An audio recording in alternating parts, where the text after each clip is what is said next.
नमस्कार, मी श्रद्धा सुरेश दुसाने, कपालेश्वर मंदिर उपाध्यक्ष।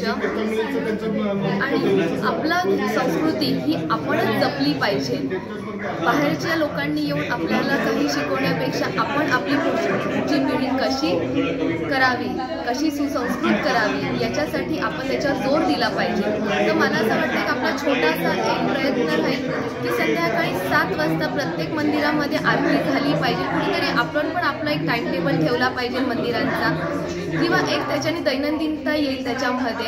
आणि जरी सगळ्यांना आपल्याला प्रत्येकाला रोज मंदिरात येऊन आरती करणं शक्य नाहीये, तर प्रत्येकाने आपल्या घरामध्ये संध्याकाळी 7 वाजता दिवा लावून आरती केली पाहिजे। एवढी छोटीशी अपेक्षा आहे आणि त्याच्याने आपली संस्कृती ही टिकून राहणार आहे। आपल्यापेक्षा आता पुढची जी आता नवीन इंग्लिश मीडियममध्ये जी मुलं शिकतात आहेत, कॉन्व्हेंटमध्ये शिकतात आहेत, त्यांना हे खूप फायद्याचं ठरणार आहे। धन्यवाद। कपालेश्वर संस्थान।